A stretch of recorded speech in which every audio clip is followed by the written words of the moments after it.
you are listening to the Kinetic Man Podcast. I'm Stuart. And I'm David, and we want to walk with you on the journey to living a life defined by uncommon action that is full of purpose, adventure, and meaningful relationships.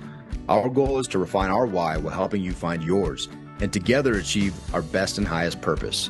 In the end, we'll drive each other to leave the potential life behind and become kinetic men.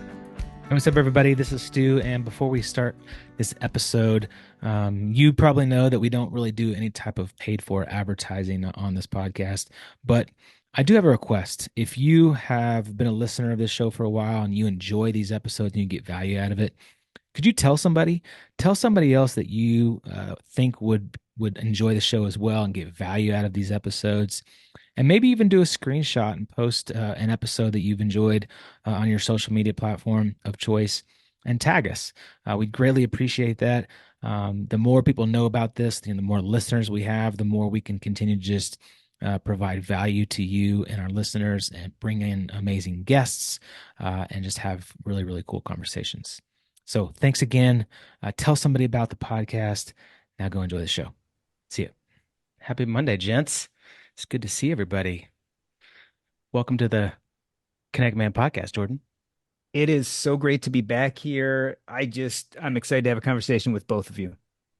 Absolutely. And I learned something new today, which was really inspiring, and it also puts some pressure on us, and by default puts pressure on you. But I found out from Jordan's mouth that the reason he writes books is to be on the Kinetic Man podcast, so That's that right. we can really talk about these books and emphasize just how awesome the content is. So Jordan, you keep writing books, and we'll keep having you on, bud.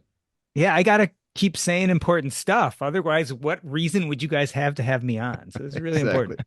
And this is like the pinnacle. It's like, and I'll acknowledge, it's Rogan, and then right after Rogan, the Kinetic Man, right there. It's like right there. We just have been reticent to, sign the big contracts. We don't want to be tied to, specific platforms. So but that's, I'm glad that you recognize that, Jordan.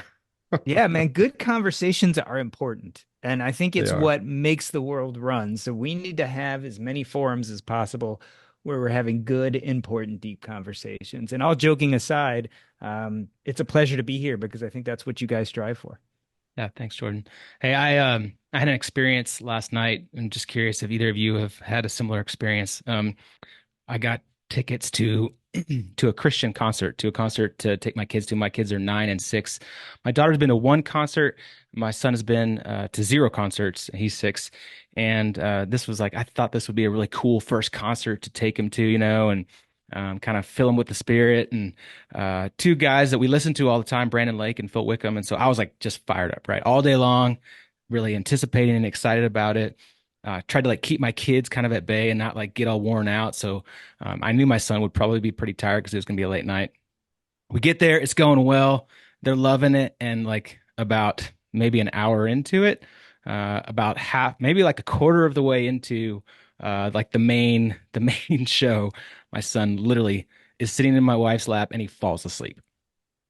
Falls asleep. It's loud, it's noisy, loud. My son passes out, falls asleep, and I just look over and I'm like, what the heck, man? I'm super disappointed and almost kind of angry, that I was looking so forward to this thing and how it would be such an impact, and he falls asleep and we have to leave early and go home, and I was totally bummed the rest of the night. Have you guys ever had that experience? That's a very specific question. But have you ever? I'm telling you, just looking forward to something and then totally, it doesn't go the way you hope it would. It's a great metaphor for parenthood, actually, right? Mm-hmm. This idea that we come into parenthood with all these expectations and we have these beliefs of these things that are going to be important to our kids. But ultimately, as a parent, we all learn this. Your kids end up setting the tone. So it doesn't matter what expectation you came in with.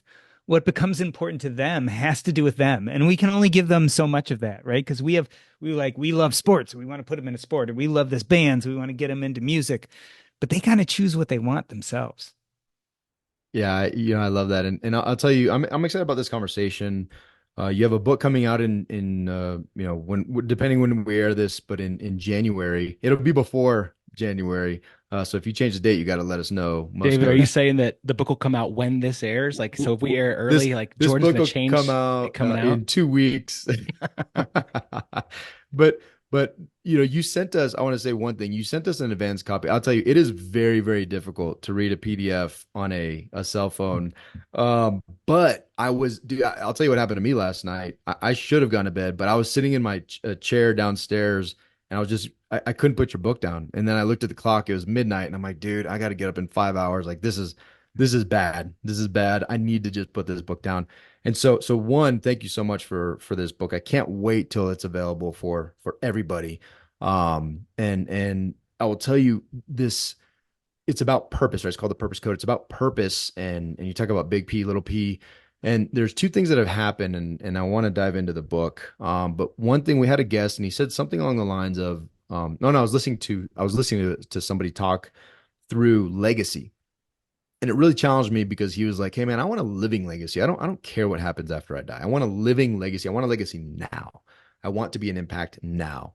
And that really hit me. And I'm like, "Man, that's fascinating." And then on top of that, I was reading your book, and just the idea of purpose, big P, little P, and how so many things are twisted. And where I think it's relevant to Stu's comment too is, I think big P is this false expectation, and really, in order to make a difference in the world, I have to have this huge platform, and I have to be talking to millions of people, and it has to be big, big, big, goal oriented, all this stuff, right? And then you talk about little P, and you talk about the I think Roman, or I can't remember the name in Roman. Yep. the yeah, Roman, and Celia, and these different people, and how the little P in the day-to-day interactions is actually where the magic's at, right? And it changes the whole dynamic. So I want to turn it over to you, because it's not only just big P, little P, big crowd, little crowd. It's not that. It's vastly different. Even the way that you frame goal oriented versus not goal oriented, and everything you break down, dude. It was such a fascinating read, but it really spoke to me, dude. Like, it really challenged me in a way that I'm like, man, every day, how am I showing up? Every day, how am I showing up? And in that showing up, in those actions, I'm fulfilling purpose. And you said one thing too. You talked about it, and I have a question for later, but you talked about, I also have the power to create that purpose, right? So a lot there, but I just want to, one, thank you for the beautiful book, first off, but just the thought and the power that went into this idea, and how much it's impacted my life already. So let me give you some background too. So people listening, this idea of the reason I wrote this book is because I had written my first book, Taking Stock, and I had spent a lot of time talking about purpose, identity, and connections and how it relates to our financial future. And as I was marketing that book, people kept on coming back to me and saying, "Hey, you keep on saying you need to find your purpose, but I'm stressed out. I'm anxious. I've been searching for my purpose forever. I can't find it. I don't think there is such thing as purpose." And so this sent me off on researching really this idea of behind purpose, because I know purpose is important, and yet people are struggling with it and it's causing anxiety. And the studies bared that out. It showed that purpose is associated with longevity, health, and happiness. So all these really good things, tons of research on this. But purpose is also associated in 91% of people with something called purpose anxiety, this idea that finding their purpose makes them stressed or depressed or feel lost. And so it was really a paradox. And that's why I wrote this book. How can it be both the most important thing and also seriously anxiety provoking? And so what I realize is that purpose is probably two things, not one. And one of those things is really positive and beneficial and leads to that happiness, health, and longevity. And the other one probably leads to disappointment and anxiety. As you were talking about it, I'm called these big P purpose and little P purpose. That kind of bad purpose is that big P purpose. It's really goal oriented. It's audacious. It's win or lose. There's a high probability of failing. And a lot of people never get towards that big goal and feel let down. Whereas little P purpose is all about process. It's not about whether you reach a goal or not. It's doing things that light you up, that fulfill you, that you're happy at the end of the day, whether you reached a goal or not. And I've just found that people's connection, their sense of flow and being in their lives, and eventually even creating a legacy probably have a lot more to do with little P purpose than big P purpose. And I think that's the crux of the book, and what most people may not realize immediately. Because a lot of us, when we talk about purpose, is like, I'm going to change the world. I'm going to become president. I'm going to travel to the moon. I'm going to be a Major League Baseball player, all this big stuff. And the truth of the matter is, a lot of us don't actually have agency to do those things. Yeah. And Stu, before your what I know is going to be an awesome question, I also want to thank you because you gave language. I'm not a big goal guy. Like I just never been, and I've always felt, especially what Stu and I do, I've always felt very uncomfortable with the idea of like I'm not the guy that writes the goals and has the checklist, and like I just never have been. I don't even write goals down really. I have things I aspire towards, and I work hard towards things. But I love you gave me language you gave me permission through your language to be like I'm totally cool. Like I'm good with like, it was just fascinating that it really took a weight, probably years and years of weight off my shoulders to be like, I don't need to be to live in my purpose. I don't need that stuff, the big audacious Harry, all that stuff. It just because it's never resonated with me. So thank you for that as well, unintentionally. But I imagine there's a I, lot of people out there like that.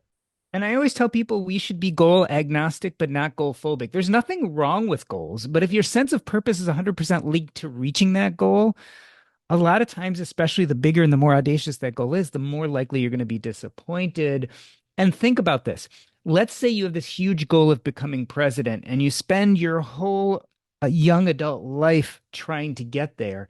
If you don't enjoy the process, if you're not doing what lights you up inside and what interests you, all in the service of getting to this goal, and you spend 20, 30 years getting to this goal, doing stuff you don't like, even if you make it to president and you get that for 4 years or 8 years and then it's gone, you've spent 30 years in service of 8 years and then it's over. Like, who wants to be unhappy those 30 years getting to this goal? And a lot of times the goals are even smaller. Like, a lot of times the things we wish for, we feel happy with reaching that goal for a few minutes or a few days or a few hours, and then it's gone. But we might have spent lifetimes getting there.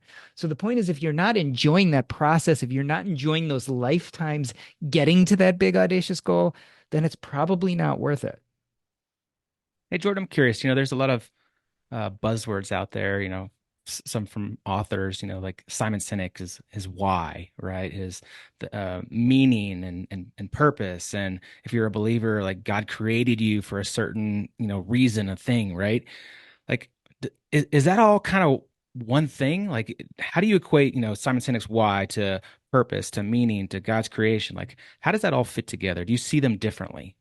So let's first talk about meaning and purpose, right? So they're actually two very, very difficult things. Meaning is cognitive based. It's our way of thinking about our past. It has everything to do with our thoughts and it has everything to do with things that have already occurred in our life. This is basically the stories we tell ourselves about ourselves. Happy people tend to tell themselves hero stories, like things were bad.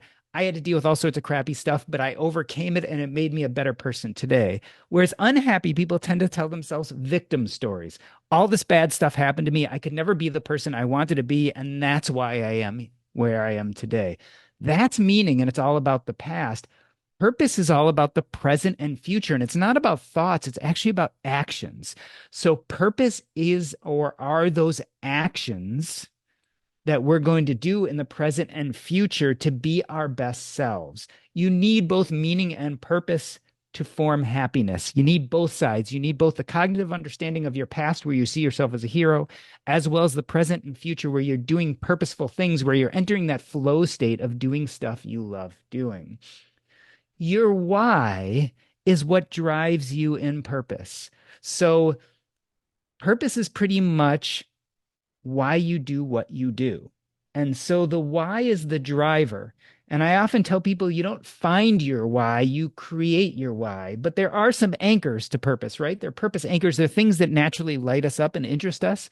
But then we have to create that sense of purpose around it. So our why is what lights us up and what are we interested in? So I think they're very different things, but they're all connected.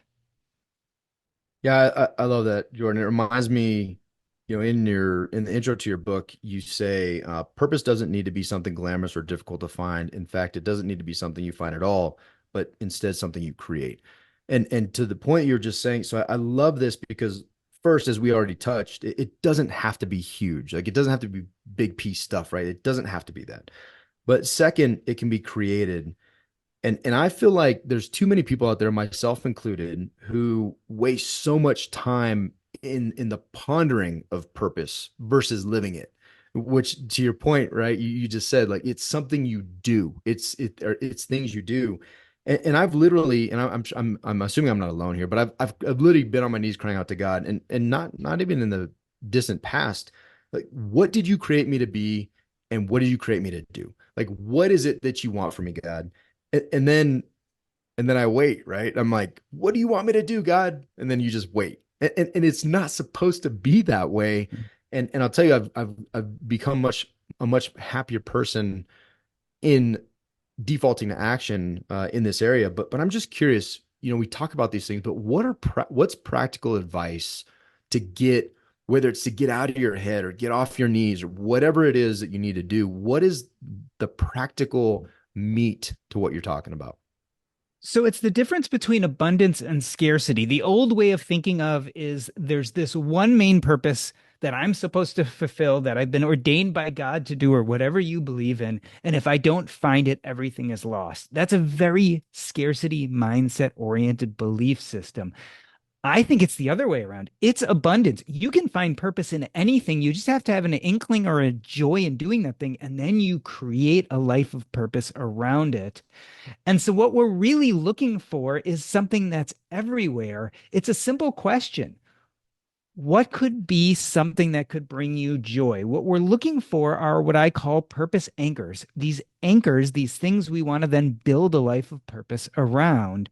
And when you take the stress off of it and realize that there could be a million purpose anchors in my life, the tough part is not finding the anchors, it's building purpose around them. So I'll give you some examples of things that seem little that are purpose anchors in my life and things that are very big. So for me, I love reading. Reading has become a purpose anchor in my life. And I'm not talking about self-improvement. I love reading sci-fi and mysteries and I love all these cop novels and all those kind of stuff. And I will sit and read every day, a year or two, just for pleasure. And that has become purpose in my life. And that's a simple purpose anchor. But you know what? I also like to educate, teach, and communicate. And I love podcasting. So podcasting has also become a purpose anchor in my life. And I can build a world of purpose around it. Now, let me tell you why both are important. Reading sounds kind of boring and bland and sounds like it's something I do just for me and wouldn't touch anyone else in the world. But if I really love reading and I've really made it into a purpose anchor, I'm not only going to read books, that's the work involved, the creating a world of purpose around it. I might join book clubs. And hey, I'm kind of a good writer, so maybe I will be a test reader for people who want to write these kind of books because I read so many of them and I'm a writer myself.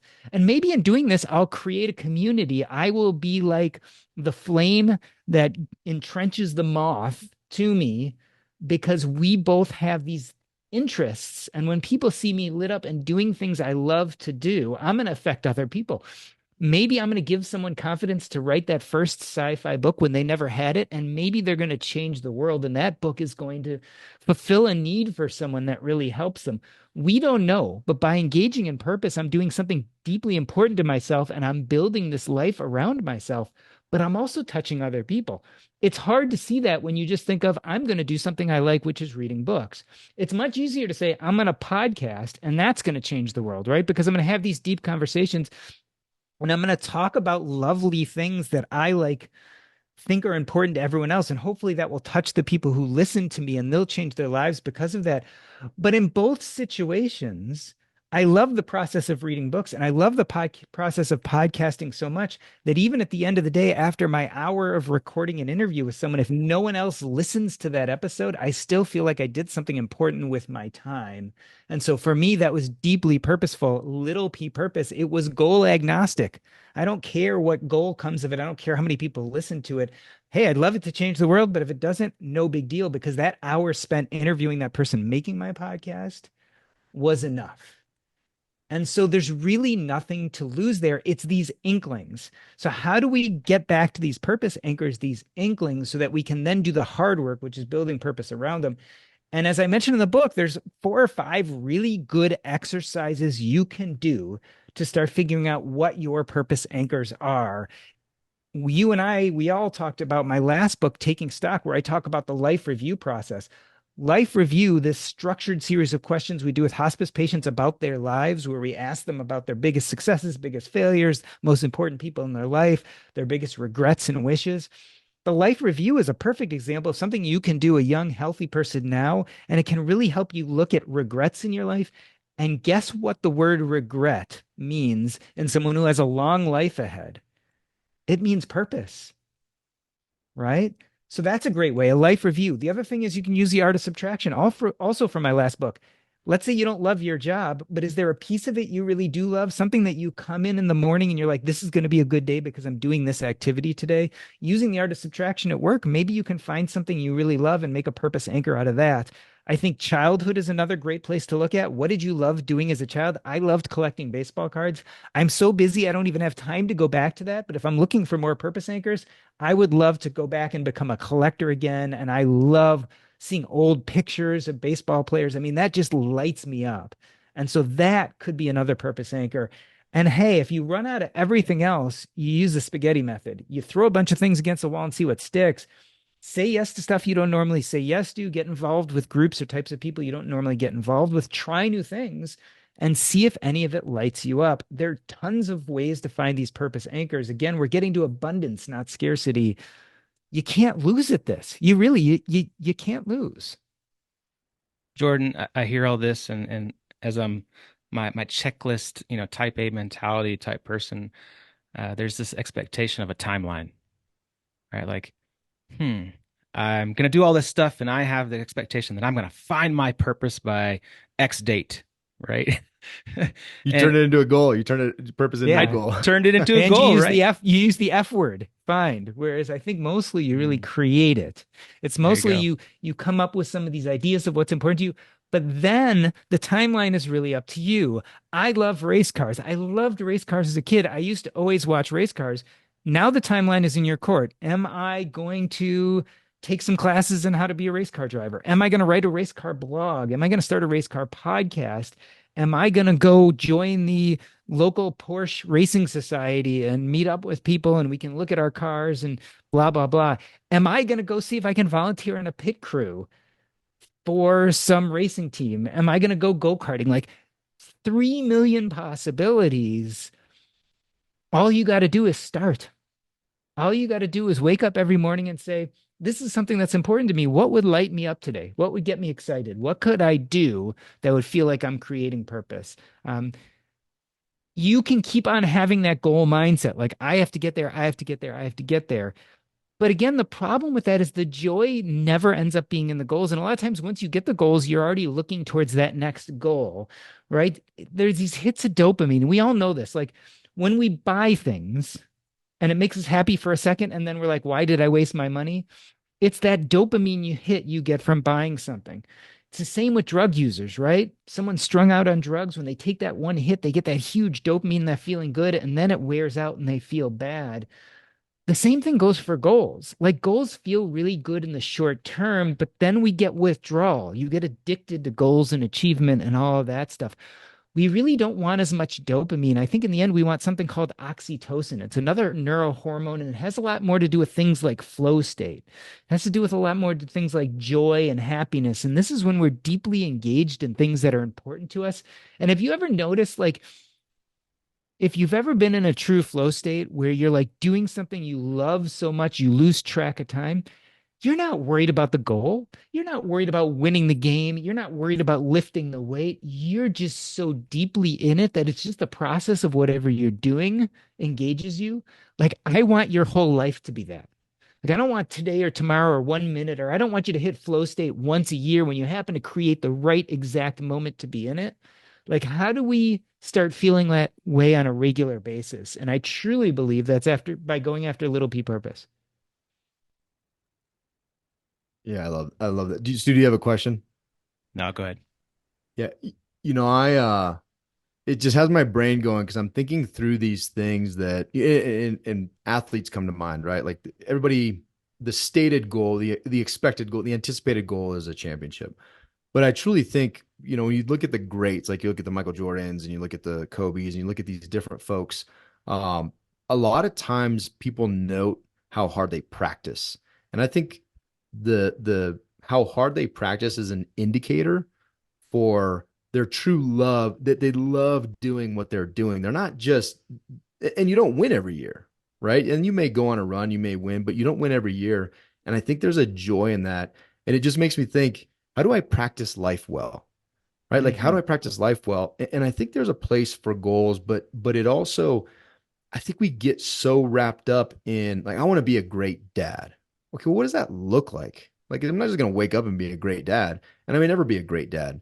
But this morning, when I'm having conversation with my kids over the breakfast that I make them, and I can intentionally inject or choose my mood, then there's opportunities in all of that, just that little stuff to be a great dad, right? And it's just it's fascinating to me, and it really, it's challenging. And but what's also interesting to me is how much life slows down. It's almost like impact goes up and life slows down if we really think of it in the appropriate way. I love this metaphor of being a good dad, or this example of being a good dad, because you know what? You didn't become a good dad when your kid graduated college, which is the big goal. You didn't become a good dad when your kid gets married or has their own kid.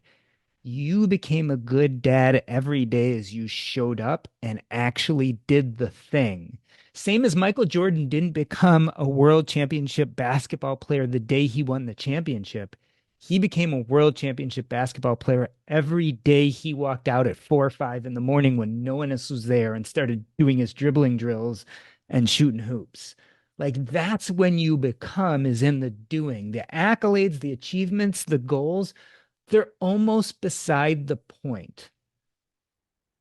It's in that day to day, it's in that flow state, it's in the process, not necessarily the product, not necessarily the goal, when you become the thing you want to be. And so, what I love about this, what feels so abundant about this, is you realize the goal isn't even important. It doesn't matter. It doesn't matter if you hit the goal, because actually, what was important was that showing up every day to day and doing the thing. And we all can do the thing. We all can't be the perfect father. We all can't be an NBA champion. We all can't name whatever it is you think your most important goal is. But we all can be in the arena every day, fighting it out, getting bloodied, getting knocked down, and getting back up. And that's something you have innate control and agency over. And that's what really makes you feel good. Like, what makes life feel good? It's that autonomy, it's that agency, it's that feeling like you have some control over things. And that's what I think we can do with purpose. Why do we mess this up so much? Like, why is it's almost like what you're saying is counter cultural or counter to what everybody's like. Why are we so backwards? We've been sold a bag of false goods. I mean, look at social media, look at marketing. All these people are trying to sell you something. They're trying to sell you the six pack abs. They're trying to sell you the life on vacation in Europe. They're trying to sell you being a boss in your job and being an eight-figure entrepreneur. And they're trying to sell you all sorts of things, but they're not trying to sell it for you.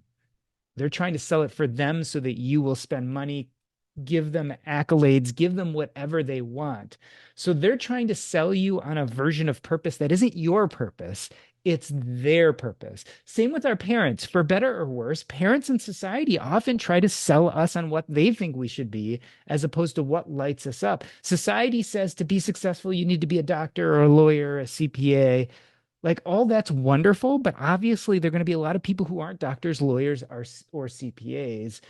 So we have all these outside figures trying to push us to be things that don't innately fill us up. And so you can't co-opt someone else's version of purpose. You can't co-opt your parents' version of purpose. You can't co-opt an influencer's version of purpose, because these are highly goal-oriented things. And often we don't actually have the agency. You might want six pack abs, but you might be busy working and you can't work out 4 hours a day. And you might not have much money, so you can't afford the right supplements. And you might not have the genetics. I mean, your family might just have central obesity, and no matter how hard you try, you might not be able to thin out to be that level. If six pack abs is your version of purpose, only a small number of people are going to get there and everyone else will fail. It's not something you have 100% agency over. And so I think we need to let go of a lot of these societal expectations and realize that in some ways we are being manipulated for other people's needs and start thinking about what we really want. David, I know that one of your purposes is to have the six pack abs, but sorry to break it to you, buddy, but might not be in your line of work Well, there. and I was actually going to say the same thing for you in biceps and like pecs and on all your teeth, actually. Yeah, Jordan, I'm Now you losing a can tooth. get dental work. Now, if you have enough money, you can get good dental work. But That's There you right. go. My insurance doesn't cover that so much. Hey, Jordan, I'm curious if you get a lot of pushback and people equate purpose to a paycheck, purpose to money, finding a purpose that creates income. Do you hear that a lot? So I think it's wonderful if your purpose creates income. But the problem with that is that money doesn't tend to buy happiness. And we can argue the studies. And a lot of people will point to a famous study by Kahneman and Deaton, right? And then after Kahneman and Deaton did a study that showed after $70,000, people aren't that much happy with making more. Now, of course, this was in the early 2000s, so the numbers have adjusted. Then there's this guy named Killingsworth who said, well, no, not exactly. The studies I've done show that actually, for some people, making more money makes them more happy. I've looked at all those studies, and the truth of the matter is, like, the Kahneman data is all very retrospective, database oriented, and the Killingsworth data is like they sent out. If I always get this wrong, but I think they sent out either text or emails to people who had to answer them multiple times a day about how they were feeling at the moment, et cetera. And they did that for a certain number of weeks or months, and then they were done. I don't know if that really tells me that much about happiness and money. What I do know is that the Harvard Adult Health Study, which had went on for over 70 years, where they tracked individuals, interviewed them once every 2 years, interviewed their families, had them fill out all sorts of questionnaires, and prospectively managed and watched them, found that when it came to happiness, it was unrelated to money. It was unrelated to career. It was unrelated to achievements. You know what they found was most closely connected to happiness? Interpersonal connections. Interpersonal connections is what tended to make people most happy. And so all of you are listening to this and saying, wait, Jordan, your book is not called Interpersonal Connections, it's called The Purpose Code.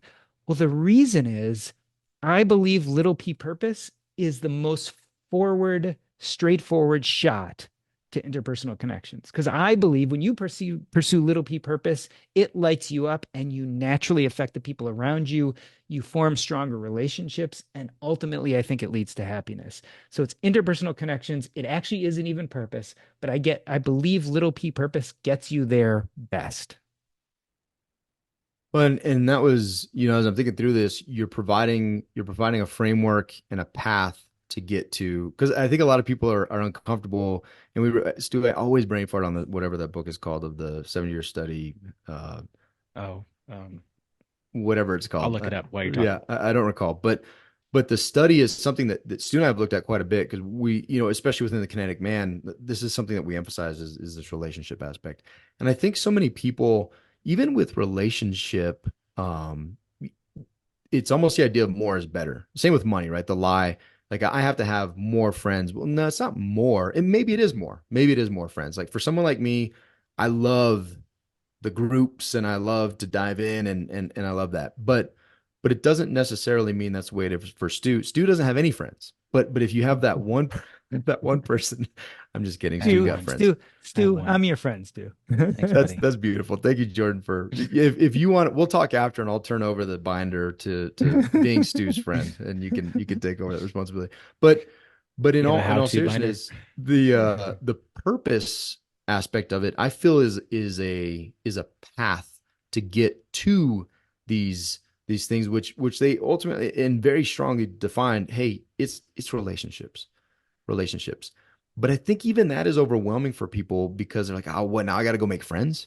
Like now I got to put myself in a situation where I got to, it just, I think these things and the overwhelm is real. You highlight in your book, people get angry about this stuff Oh yeah. because it's so much pressure and it doesn't have to be, right? It doesn't have to be. Yeah, you don't have to worry about going out and trying to make friends.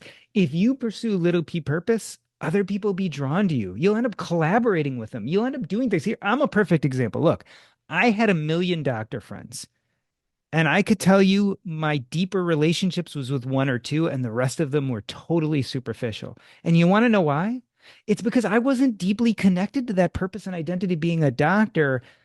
I believed I was supposed to become that thing, and I did, and I realized it didn't fill me up.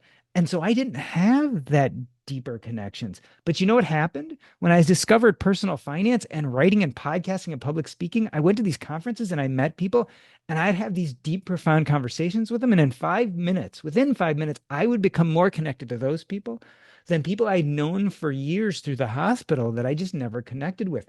The problem wasn't how many friends I had. The problem was we weren't into the same things. We didn't attract each other for the reasons that were deep down and important. When all of a sudden I went to these conferences and people saw me passionately speaking about things that I held as deep, important, and purposeful, all of a sudden they wanted to talk to me and they wanted to be on my podcast and they wanted me to be on their podcast and they wanted to work on this thing together. And then all of a sudden we were forming these collaborations. And so stop stressing about making friends or even stop stressing about interpersonal connections. Find things that you have an inkling might light you up, build a life of purpose around them, and people will be drawn to you because they're going to see you as your best self, most lit up and doing things that are most exciting and interesting to you. And most likely, that will form a community around you if you do it authentically. Hey, David, that book that we always forget is called The Good Life by Hmm? Robert Waldinger and Mark Schultz. Um, Fantastic book. Um, Jordan, one of the anchors, one of the ways that you say to find an anchor that kind of struck a chord with me is looking back at your childhood and thinking about like what passions you had as a kid, and often we walk away from those.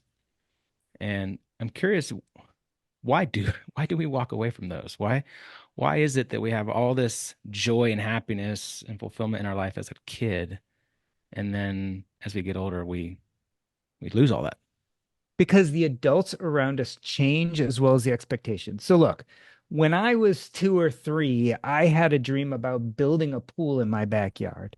And so my mom took me out back and we played for hours clearing the grass, having fun. It was the best day. I can still remember it today. If I had gone back to my mom at the age of 12 and I said, "Hey, I want to build a pool in the backyard," she would give me every reason it was impossible or it couldn't be done. Here's the thing. We allow kids to be imaginative and free and wide and open, and we give them all that freedom. But as you get older, we start teaching you things like, well, you're not going to make money that way, and that's not a career. And again, we start trying to co-op other people's version of purpose and give it to our children or put it on them or what society tells us. That doesn't mean that I should take my young kid and say, "Oh, you're going to build pools for a living," although that might be what they want to do. But it just means we're a lot less open to it. And so we tend to drop these things that are deeply important to us because we get busy becoming adults and building a career and building a life. The problem is a lot of us forget to come back to them. So there are countless people. I give an example in my book of a lady who loved horses when she was a kid, and everyone knew it. You would have gone to her room when she was a little kid, and there were pictures of horses, and there were medals from her horse shows, and all sorts of stuff. She goes to college, she starts her professional life, she gets a job, and as most parents do, they didn't touch her room. All this time, sitting in her room was one of those big purpose anchors, and she found herself feeling lost as an adult. And one of the things I kind of pointed out is, well, what did you love as a kid? He's like, well, I asked my mom, and my mom said, I know exactly what you love. We have all that junk still from your room about horses. And so the point being is, we love and connect with things as kids because we feel free and no one's telling us we can't or we shouldn't or it doesn't fit into society. And so those joys of childhood often are of deep interest to us, even as adults.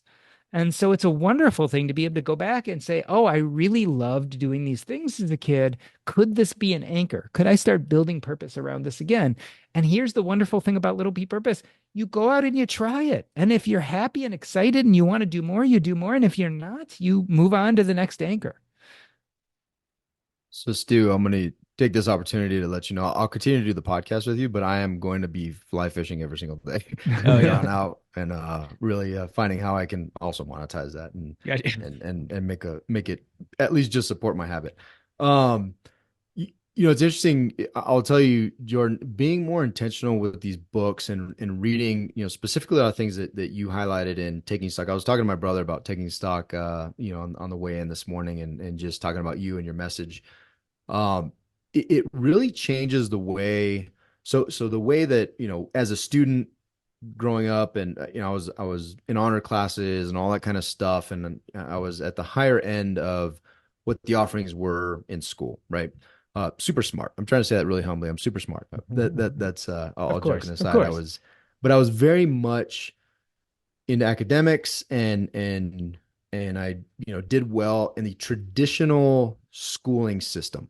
And that benefited me to the things I wanted to do. Well, I have one of my kids is very much the same way, but my middle guy, he thinks different, but he's very creative. He does like he took a cardboard box and just cut it up and built he built a gun Hmm. out of it, and it has a clip that comes out and goes in and like stuff I could never conceive. Like that's not me.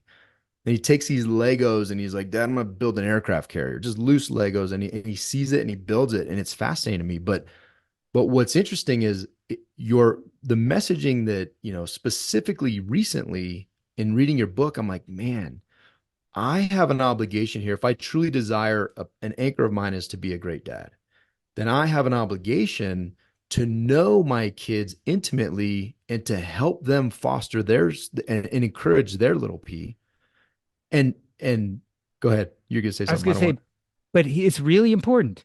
The best way for you to help them foster their little P is to have anchors outside of being a dad that you model what that behavior looks like. Because if you anchor being a dad as your purpose, which is a wonderful purpose, but you don't want that to be their sole purpose either. You want them to go out as adults. Maybe they don't become parents. Like you want to also model for them these independent things that they love doing, that they do just to do. Yeah. And so if you really are worried about anchoring, if you're really worried about showing them what little p purpose is, you need to do that in your life outside of relationships. They need to see you in that activity, that hobby, that thing that lights you up, Yeah, I love it. I love it. And and you they need kind to of see you started. doing that. Yeah. Yeah, you kind of started answering my question. Because with in knowing him and encouraging him to establish his anchors, like asking questions, right? Well, why'd you build that? What do you enjoy? He's gonna go into robotics class in middle school, and I'm really interested to see how that manifests because he's like the traditional subjects are not things that he's super interested or excels in, but these other areas that are different than mine Mhm. it's really interesting to observe him excel in those areas, right? But my question, and you started answering it, is how do we take all this information and actually be people who make a difference? Not just in our, there's a lot of power in understanding our own purpose, a ton, and there's a lot of anxiety around not finding it. But how do we encourage and how do we foster and become people that drive this message outside of ourselves? I think the easiest way is to pursue little p purpose in your own life, and you will naturally touch the people around you. So, the example I give in the book, in the first introduction of the book, I talk about Roman, a guy who owned an antique store in my neighborhood. And one day he happened upon a bunch of baseball cards, didn't know what to do with them, and sold them to a neighborhood kid for 10 bucks. The neighborhood kid turned around and said, ha, look at this. This is $100 worth of cards. Roman was enthralled so much that he decided he wanted to incorporate baseball cards into his antique shop. And within a year, he had hired this teenager. He had then done the work of creating purpose. He had researched it and bought a bunch of cards and marketed it to the local kids. He pursued his little p purpose, not because he wanted to change the world, not because he even wanted to help these kids. He was just enthralled by this idea. But what happened is this antique store became a hub for kids in the neighborhood, especially geeks, nerds, those that didn't have a community but loved baseball cards. And I know because I was one of them. My father died when I was 7 years old. I had a learning disability. I had almost no friends. But this antique store became a place where I found community. Roman wasn't trying to build community for me, he was simply doing what he loved. But what's amazing is the confidence I gained in that store by knowing that I was worthwhile, that I was lovable, that I could have friends. The confidence that all those kids got changed the world. Those kids left and became doctors and lawyers and CPAs, and some probably became store owners. And they went out into the world with a renewed sense of confidence and probably changed it all because this guy named Roman, not even trying to, just pursuing his own sense of purpose, did it and did it intentionally. And like a moth to the flame, we all came and he changed all of us. Roman died 30 years ago, yet his impact on my life is still profound. You want to impact other people, pursue purpose intentionally and welcome in the community you form. And you will become teacher and student. You will become mentor and mentee. You will profoundly touch other people. And like a pebble dropped into the ocean, you will form a wave that will dissipate at times and then join other waves and grow at others. But before you know it, the impact of those waves will be seen miles and miles away, years and years later.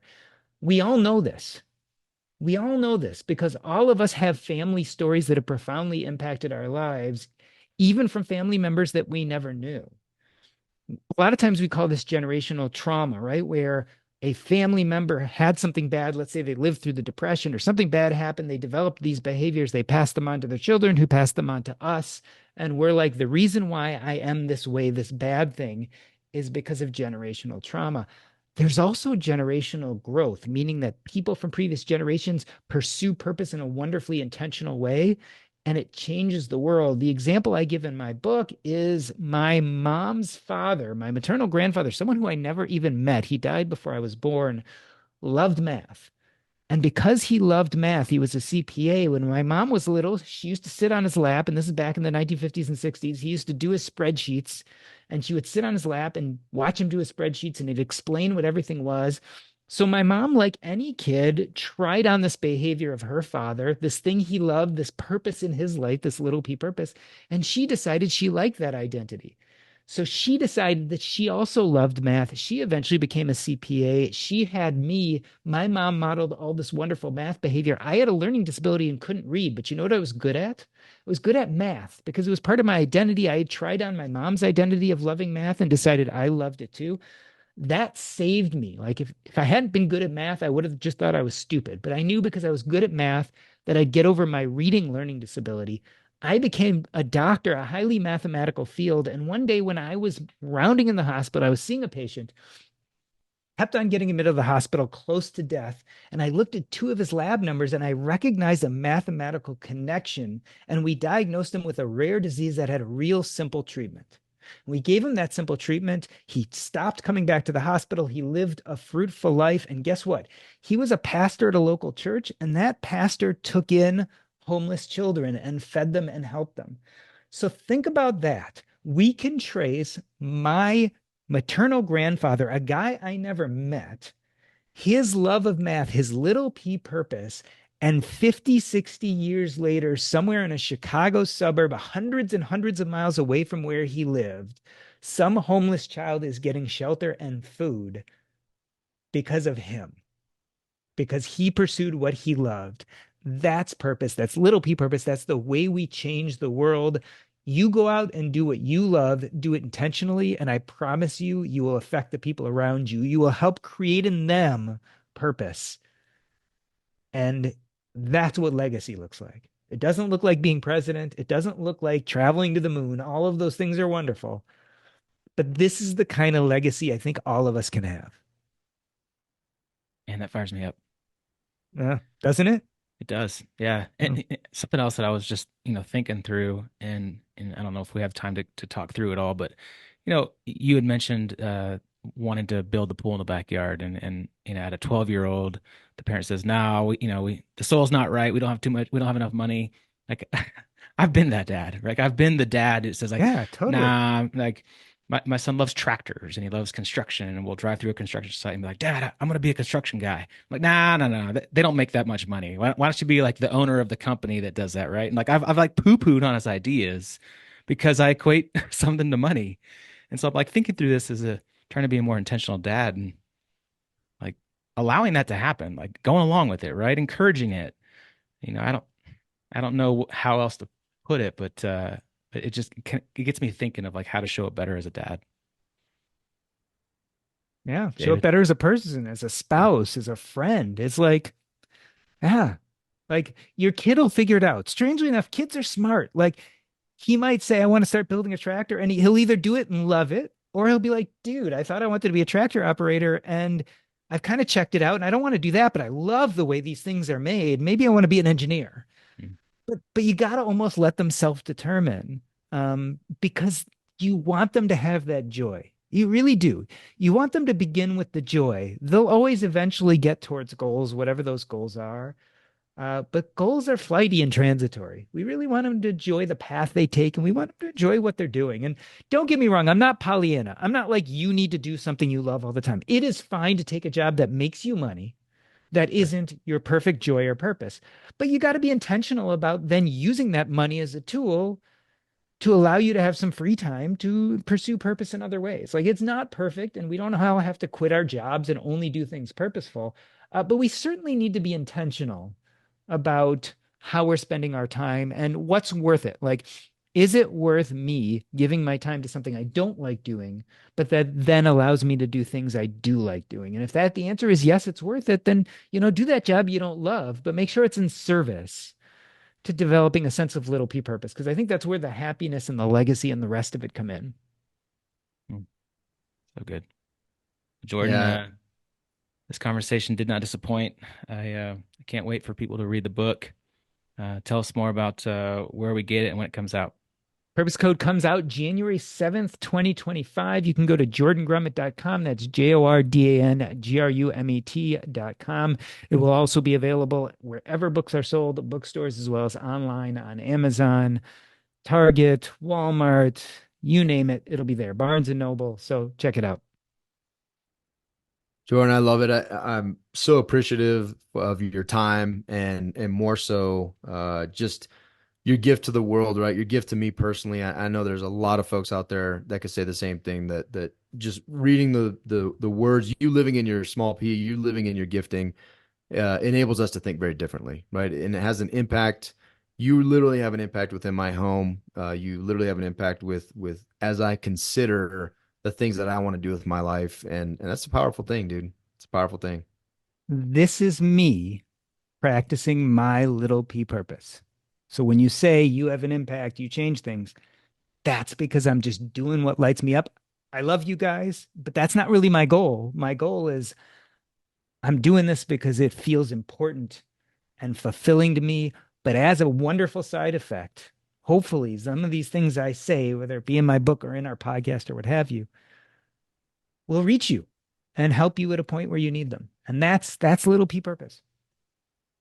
I love it. So good. Living legacy, my man. Living legacy. It's Guys and amazing. gals, Thank you. we'll put everything in the show notes. If you haven't read his first book, Taking Stock, go read that and then get his book, Purpose Code, when it comes out on January 7th. Jordan, thanks again.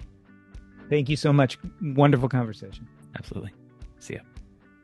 Thank you for listening to the Connect Man podcast. If you are growth minded, community focused, and willing to take uncommon action to redefine success and live an abundant life, visit our website at www.thekineticman.com to see all the ways we could connect. And on our website, you can find more information on everything we're doing, like joining our meetup page to get the details on our webinars and our local Thursday gatherings here in Colorado. From our site, you can also find more information on and sign up for the next Kinetic Man retreat and the next house of our mastermind group. Finally, we always appreciate your love and support. Please share this episode and go rate us on your favorite podcast player of choice. Thank you again. Now go take uncommon action.